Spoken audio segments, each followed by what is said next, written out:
Hello friends, good morning. आपके अपने YouTube channel success study circle में स्वागत है। आज है 14 अगस्त, तो हम 14 अगस्त की प्रमुख करंट अफेयर्स के बारे में आपसे चर्चा करेंगे। तो चलते हम हमारे स्टैटिक जीके वाले पोर्शन पर, जिससे हमारा पहला प्रश्न होता है। हमारा आज का पहला प्रश्न है, निम्न में से कौन कैबिनेट मिशन का सदस्य नहीं था? तो कौन नहीं था? वर्किंग हेड नहीं थे। और जो कैबिनेट मिशन था वो 1946 में भारत आया था और इसमें 3 सदस्य थे। और 3 कौन कौन थे? स्टेफोर्ड क्रिप्स थे, एबी अलेक्जेंडर थे, और कौन थे? Pethick Lawrence. और जो पैथिक लॉरेंस थे वो इसके अध्यक्ष थे। इन्होंने 1946 में कैबिनेट मिशन योजना प्रस्तुत की और इसी योजना के तहत संविधान सभा का गठन किया गया तथा इसी संविधान सभा ने भारत के संविधान का निर्माण किया था। तो आगे बढ़ते हैं हम इसी में। कैबिनेट मिशन योजना 1946 के तहत संविधान सभा की कुल सदस्य संख्या 389 निर्धारित की गई थी। कितनी? 389 सदस्य संख्या निर्धारित की गई थी। इसमें जो 296 सदस्य थे वो निर्वाचित थे और जो 93 सदस्य थे वो थे मनोनीत। और जो 296 निर्वाचित सदस्य थे उनमें 292 तो प्रांतों से थे और 4 थे चीफ कमिश्नरी क्षेत्रों से। और इनका चुनाव 1946 में प्रांतों के विधानमंडलों ने अनुपातिक प्रतिनिधित्व की एकल संक्रमण प्रणाली द्वारा किया था। और जो मनोनीत थे 93 सदस्य वो थे देसी रियासतों से। कहाँ से? देसी रियासतों से थे। और उनमें कौन थे? राजा और प्रजामंडल प्रतिनिधि थे। तो इस प्रश्न के लिए इतना ही। आगे बढ़ते हैं हम हमारे करंट अफेयर्स की तरफ, जो डेली करंट अफेयर्स है। तो हमारा प्रश्न है, हाल ही में ट्रैफिक सिग्नल पर फीमेल आइकॉन इस्तेमाल करने वाला भारत का पहला शहर बन गया है। तो वो कौन सा शहर है? वो है मुंबई। कौन बन गया है? मुंबई। और मुंबई का जो दादर ट्रैफिक सिग्नल है वहाँ पर फीमेल आइकॉन नज़र आएगा अब। तो ये पहला शहर बन गया है भारत का जो सिग्नलों में फीमेल आइकॉन इस्तेमाल करेगा।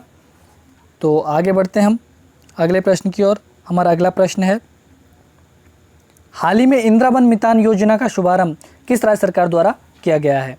ये किया गया है छत्तीसगढ़ सरकार के द्वारा। किसके द्वारा? छत्तीसगढ़ सरकार के द्वारा। और इस योजना का लक्ष्य राज्य के जो वनवासी है उनको आत्मनिर्भर बनाना है। और इस योजना के तहत राज्य सरकार है वो आदिवासी क्षेत्रों के 10,000 गांवों में युवाओं के समूह बनाएगी और वे सभी वन आधारित आर्थिक गतिविधियों का संचालन करेंगे और उनकी जिम्मेदारियां लेंगे। और इन आर्थिक गतिविधियों से वनवासियों के लिए रोजगार के अवसर भी पैदा होंगे। और इस योजना के तहत छत्तीसगढ़ सरकार है वो अनुसूचित क्षेत्रों में 19 लाख परिवारों को युवा समूह के माध्यम से कवर करने की योजना बना रही है। और ये समूह पेड़ों का प्रबंधन भी करेंगे और वन क्षेत्रों में पेड़ों से वनोपज एकत्र करेंगे और उसकी सही कीमत सुनिश्चित करने के लिए वन उपज की खरीद की भी व्यवस्था करेंगे। बात आई है छत्तीसगढ़ की, तो छत्तीसगढ़ की राजधानी है रायपुर और वहाँ के मुख्यमंत्री है भूपेश बघेल और राज्यपाल हैं अनुसुईया उइके। तो आगे बढ़ते हैं हम। हमारा अगला प्रश्न है, हाल ही में कैपिटल इंडिया फाइनेंस लिमिटेड का कार्यकारी अध्यक्ष किसे बनाया गया है? तो ये बनाया गया है हर्ष कुमार को। किसको? हर्ष कुमार को। और जो हर्ष कुमार है वो 6 वर्ष तक नाबार्ड के अध्यक्ष भी रहे थे। इस पद को संभालने से पहले वो नाबार्ड के अध्यक्ष थे। और बात आई है कैपिटल इंडिया फाइनेंस की, तो इसका हेडक्वार्टर है मुंबई में और इसके प्रबंधक निदेशक हैं केशव पोरवाल। तो आगे बढ़ते हैं हम। हमारा अगला प्रश्न है, हाल ही में किस बैंक के द्वारा पॉजिटिव पे की सुविधा प्रारंभ करने की घोषणा की गई है? तो ये की गई है आरबीआई के द्वारा। किसके द्वारा? आरबीआई के द्वारा।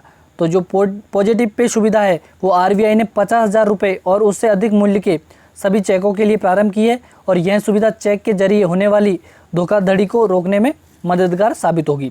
जो पॉजिटिव पे है एक धोखाधड़ी रोकथाम प्रणाली है जो अधिकांश वाणिज्यिक बैंकों द्वारा जाली, परिवर्तित और नकली चेक से बचाने के लिए कंपनी को दी जाती है। और इसके अंतर्गत जब लाभार्थी चेक को बनाने के लिए जमा करता है तो उस समय चेक की जानकारी पॉजिटिव पे के माध्यम से बैंक को प्रदान की गई जानकारी से मेल कराई जाएगी। अगर वो मेल कर जाती है तो चेक को क्लियर कर दिया जाएगा, नहीं तो कैंसिल कर दिया जाएगा। तो बात आई है आरबीआई की, तो आरबीआई की स्थापना हुई थी 1 अप्रैल 1935 को और इसका हेडक्वार्टर है मुंबई में। और आरबीआई के वर्तमान गवर्नर है वो हैं शक्तिकांत दास और वो कौन से नंबर के हैं? वो हैं 25वें नंबर के। तो आगे बढ़ते हैं हम। हमारा अगला प्रश्न है, कोविड-19 के लिए वैक्सीन प्रबंधन पर राष्ट्रीय विशेषज्ञ समूह की बैठक की बैठक की गई थी, इसकी अध्यक्षता किसने की थी? तो इसकी अध्यक्षता की थी डॉक्टर बी के पाल ने। किसने की थी? डॉक्टर बी के पाल ने। जो यह समूह है वो टीकों की उपलब्धता और इसके वितरण तंत्र को सुनिश्चित करने के उपायों पर विचार विमर्श करने के लिए बैठक का आयोजन किया गया था। और बी के पाल की अगुवाई वाली इस समिति ने टीकाकरण के वितरण तंत्र पर विचार विमर्श किया, जिसमें विशेष रूप से अंतिम छोर तक आपूर्ति के साथ टीकाकरण प्रक्रिया पर नज़र रखना भी शामिल है। तो ये क्या काम करेगी? जो टीकाकरण होगा उसके लिए उन्होंने अभी विचार विमर्श किया है कि कैसे करना है हमें। तो आगे बढ़ते हैं हम। हमारा अगला प्रश्न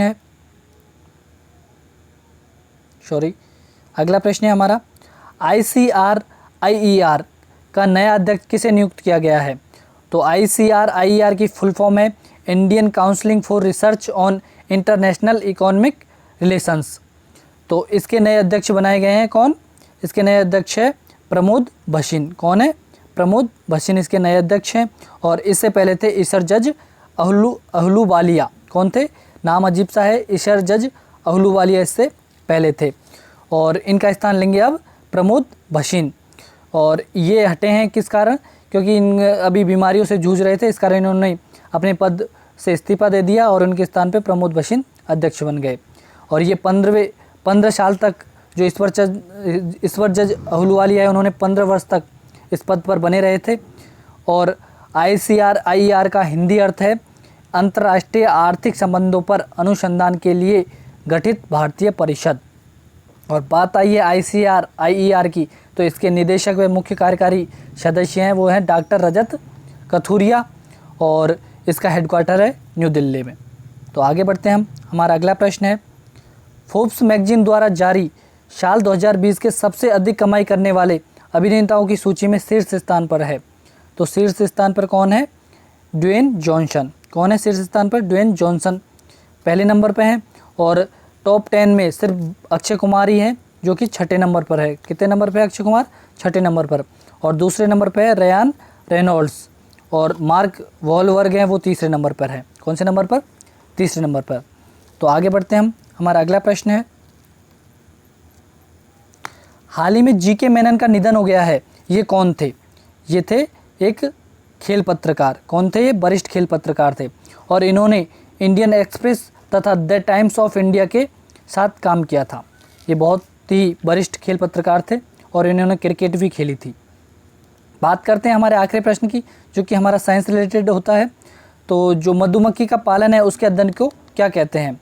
तो मधुमक्खी के पालन को कहते हैं, क्या कहते हैं? एपीकल्चर। क्या कहते हैं? एपीकल्चर। एपीकल्चर है वो मधुमक्खी पालन के अध्ययन को कहते हैं। और जो पीसीकल्चर है वो कहते हैं मछली पालन के अध्ययन को। और बीटीकल्चर कहेंगे जो अंगूर की खेती है उसके अध्ययन को कहते हैं। और सेरीकल्चर कहते हैं रेशम कीट की, जो रेशम कीट है उसके अध्ययन को कहते हैं हम शेरी। और एक प्रमुख है वो है वर्मी कल्चर, जो कि केंचुओं के पालन को कहते हैं। तो साथियों, अगर आपको ये वीडियो पसंद आई हो और ये आपके लिए हेल्पफुल हो तो प्लीज़ लाइक और सब्सक्राइब ज़रूर करना। और अगर आपके कोई क्वेश्चन हो तो प्लीज़ कमेंट बॉक्स में कमेंट ज़रूर करना। तो आज के लिए धन्यवाद।